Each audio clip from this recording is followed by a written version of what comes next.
सभागार में समय के रंग पुस्तक पर परिचर्चा एवं काव्य गोष्ठी हुई आयोजित। सभी कवियों ने एक से बढ़कर एक दी प्रस्तुति। आइए विस्तार से खबर देखते हैं, लेकिन उससे पहले नमस्कार, मैं हूं हरिकृष्ण प्रकाश और आप देख रहे हैं साहित्य आजकल। साहित्य आजकल के इस प्लेटफॉर्म पर नए हैं तो सब्सक्राइब कर लीजिए और अपने तमाम साथियों तक एक बार इस वीडियो को जरूर शेयर कर दीजिए। चलिए करते हैं सीधे मुद्दे की बात। देखिए, पूर्णिया कॉलेज सभागार में कवि रंजीत तिवारी की प्रथम कविता संग्रह समय के रंग पर पुस्तक परिचर्चा एवं काव्य गोष्ठी चकरधाम साहित्यिक चौपाल, रचनाकार प्रकाशन और पूर्णिया कॉलेज के संयुक्त तत्वाधान में आयोजित की गई। आमंत्रित अतिथियों का स्वागत, सम्मान, दीप प्रज्वलन के पश्चात कवियत्री अंजू दास गीतांजलि द्वारा सरस्वती वंदना पाठ के साथ ही कार्यक्रम की शुरुआत हुई। कार्यक्रम 2 सत्र में संपन्न हुआ। प्रथम सत्र पुस्तक परिचर्चा एवं द्वितीय सत्र काव्य गोष्ठी रही। अध्यक्षता क्रमशः श्री विजय नंदन प्रसाद, सेवानिवृत्त निदेशक आकाशवाणी पूर्णिया, और प्रोफेसर डॉक्टर शंभू कुशाग्र जी कर रहे थे। कार्यक्रम के मुख्य अतिथि के रूप में श्री निखिल रंजन, प्राचार्य, विद्या विहार रेसिडेंशियल स्कूल पड़ोड़ा पूर्णिया उपस्थित रहे। मंच संचालन क्रमशः युवा शायर शम्स तबरेज सालेपुरी, फलका कटियार एवं गोविंद जी वरिष्ठ रंगकर्मी ने किया।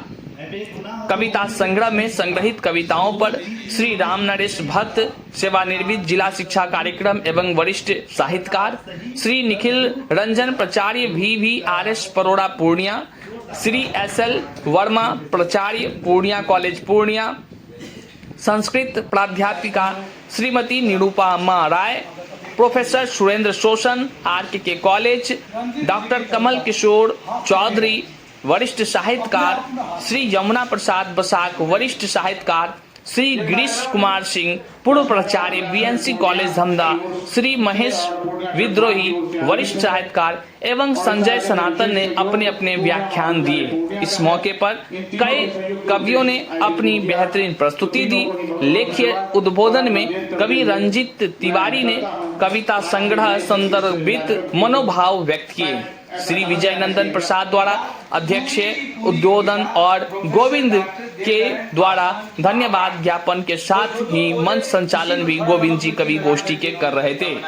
वहीं आरंभ में डॉक्टर निरूपमा राय, दिव्या त्रिवेदी, अंजू दास गीतांजलि, नीतू रानी, शम्स तबरेज सालेपुरी, दिनकर दीवाना, युवा कवि हरिकृष्ण प्रकाश, महेश विद्रोही, संजय सनातन, गिरीश सिंह, यमुना प्रसाद बसाक, श्री पाठक, श्री राम नरेश भक्त, विजय नंदन प्रसाद, शंभू कुशाग्र के साथ साथ कवि रंजीत तिवारी ने अपनी रचना पाठ से कार्यक्रम को यादगार बना दिया। मौके पर कवि पत्नी श्रीमती अर्पणा राज राव ने अपने वक्तव्य में शुभकामनाएं व्यक्त की एवं पुत्र अक्षत सौम्यन ने अपनी छोटी सी कविता से सबका मन जीत लिया।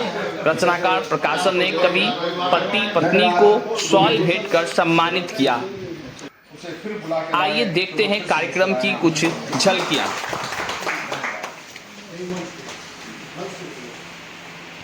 आदरणीय डॉक्टर शंभूलाल वर्मा सर ने जितनी भी बातें कही है, यकीन जानिए ऐसा लग रहा था कि हम अगर थोड़ा सा और सुनते तो और मज़ा आता, लेकिन वक्त की किल्लत है, वक्त इजाज़त नहीं दे रहा है। बहुत सारे यहाँ पर वक्ता मौजूद हैं।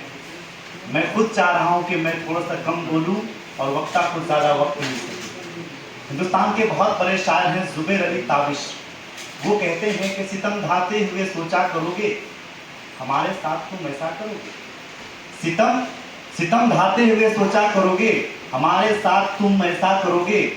अंगूठी तो लौटा रहे हो, अंगूठी के निशा का क्या करोगे।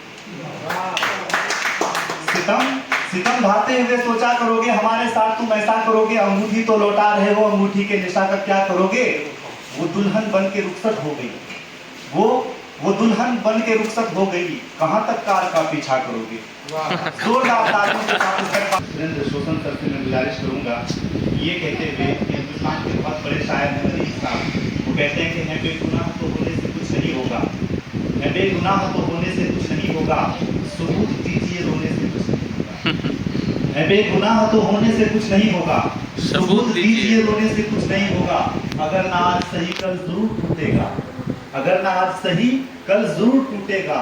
गुरूर किसका रहा है, गुरूर टूटेगा। जोरदार तालियां। खून के साथ सबको आवाज लगा रहे थे, सबको मंच पर बुलाकर मंचासीन कर रहे थे और देश के कई लब्ध प्रतिष्ठित चर्चित रचनाकारों की रचनाओं को संदर्भित कर रहे थे। उनको संदर्भित करने के लिए मैं केवल पूर्णिया की बात करूंगा। डॉक्टर तारिक ज़मीरी साहब का एक शेर है कि सजदक देखो दिन में चांदी, शाम में सोना रूप, भीगी भीगी शाखों पर ये हीरे जैसी धूप, शक्ल कटरे के समंदर का जिगर रखता है, रह के वादी में हिमालय पे नजर रखता है। तो यहाँ पर जो भी हैं, जितनी भी शख्सियत हैं, उनको मैं यहाँ बुलाऊंगा। उससे पहले शम्स तबरेज़ जी आप आवे अपनी रचनाओं के साथ।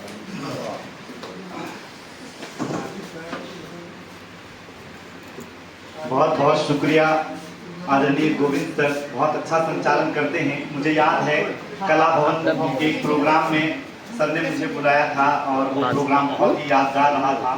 सर को किसी ने कहा कि संचालन इसी से करवा दीजिए। गोविंद सर ने मुझे देखा और अंदाजा लगाया जी, बोला ये कैसे संचालन करेगा, ये तो बहुत बच्चा है, छोटा है, इसे क्या आता होगा, है ना। तो दिनकर सर और रंजीत सर ने बहुत प्रयास किया कि एक बात दे दीजिए। हरे कृष्ण भाई भी थे उसमें, सबने नाम नॉमिनेट किया और मुझे दिया। प्रोग्राम बहुत यादगार रहा। आइए, बिल्कुल बिल्कुल बिल्कुल। तो मैं चाहता हूं कि इस प्रोग्राम के जो सदर हैं, मैं उनसे इजाज़त चाहता हूं।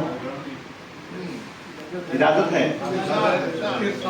मेरी गज़लें जो मतलबी हो गया, आदमी क्या करें, आज के दौर में दोस्ती क्या करें, ये गज़लें बहुत ज़्यादा मकबूल हुई है।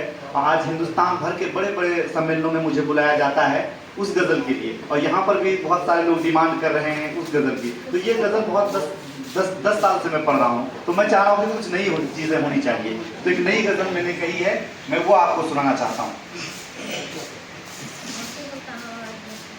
बाज़ार मोहब्बत में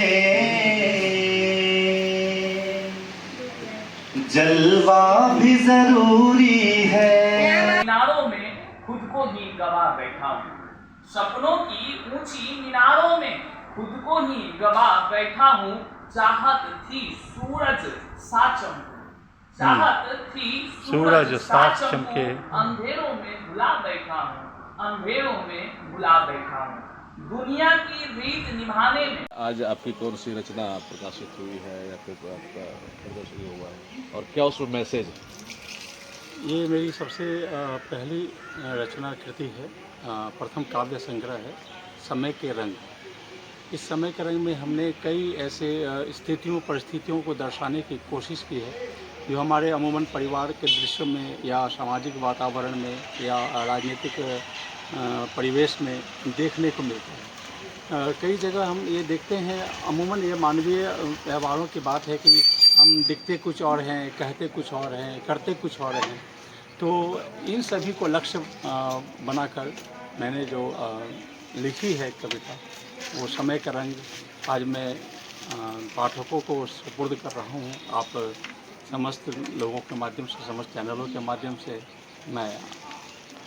अच्छा, ये साहित्यिक जो विधा है, इसके माध्यम से समाज को जगाना, समाज को बताना आज के समय में लग रहा है क्या कि कितना ज़रूरी है, और क्या उतना काम हो रहा है जितना काम होना चाहिए?